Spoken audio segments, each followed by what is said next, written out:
Je vous demande simplement que répondez-vous, je voudrais terminer ma question, à ceux qui vont vous dire que reconnaître un État palestinien aujourd'hui, c'est légitimer la barbarie du Hamas.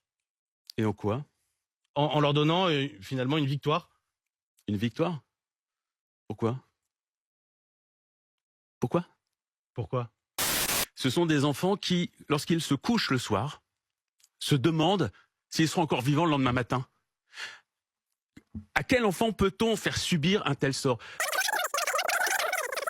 Au mois de juin, en Arabie Saoudite, Emmanuel Macron va co-présider une conférence sur la création d'un État palestinien. On doit aller à New York, je crois.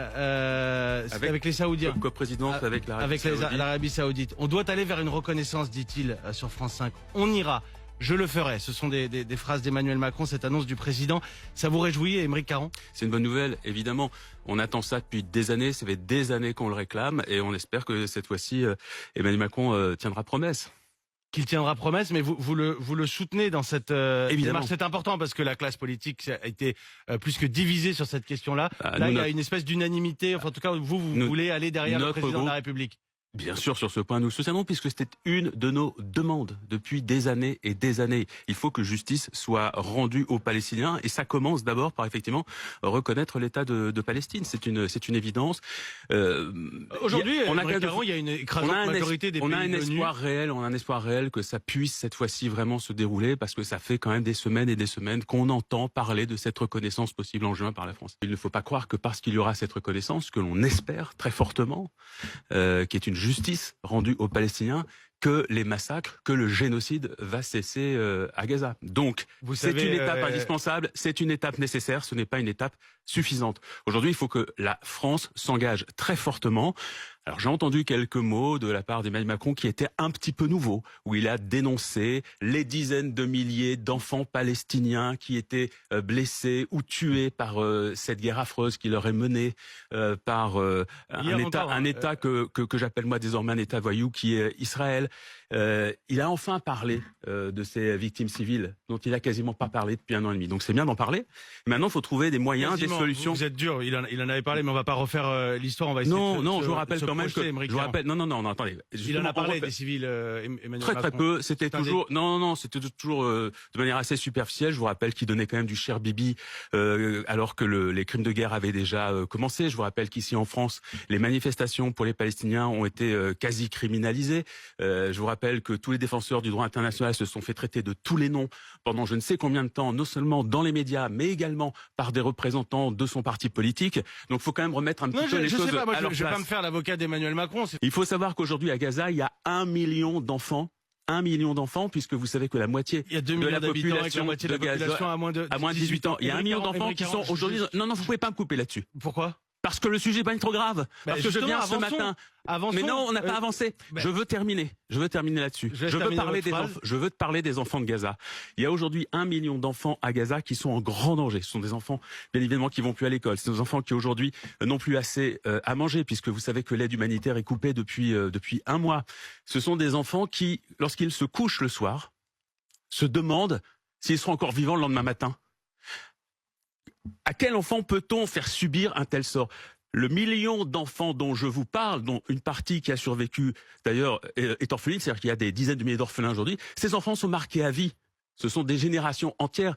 Et bien sûr qu'il faut faire quelque chose. Eh bien, il faudrait commencer par organiser du boycott, par exemple, avec Israël. Il faudrait refuser de recevoir leur ministre ici. Aymeric Caron, vous comprenez quand même que la situation, il faudrait cesser les relations commerciales.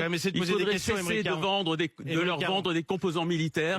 Il faudrait arrêter de vendre des armes à Israël, des armes qui permettent ensuite de massacrer ces enfants. Vous comprenez quand même que la situation, elle s'inscrit aussi dans la suite de ce qui s'est passé le 7 octobre et que c'est aussi... Je comprends pas ce que vous voulez dire. Vous voulez dire par là que... Pardon, non, j'ai pas terminé ma question. Je vous ai laissé terminer. Je ne dis pas que c'est arrivé ex nihilo, je ne dis pas que c'est arrivé nulle part. Donc ce qui arrive aujourd'hui aux enfants palestiniens est justifié par 7 octobre. C'est un échange. Enfin, on peut se poser des questions. Oui, mais je rebondis, je vous écoute précisément. Je ne dis pas que ça justifie quoi que ce soit. Je vous demande simplement que répondez-vous, je voudrais terminer ma question, à ceux qui vont vous dire que reconnaître un État palestinien aujourd'hui, c'est légitimer la barbarie du Hamas.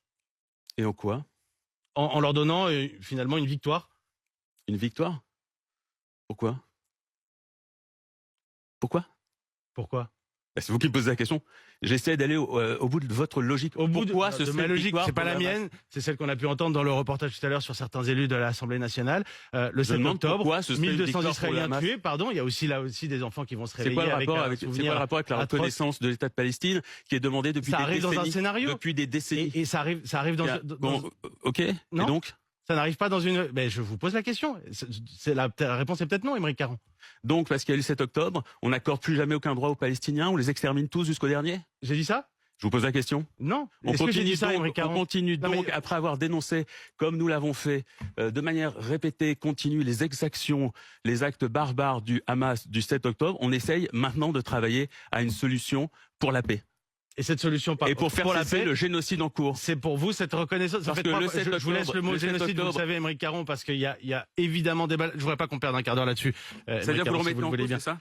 Disons que moi, vous avez été journaliste aussi. On va attendre les enquêtes. Le droit, c'est quelque chose. Il faut aller sur place. Je dis pas que c'est pas arrivé. Je dis pas que c'est arrivé. L'ONU dit qu'il y a un risque. Non, l'ONU dit il y a une personne à l'ONU qui a...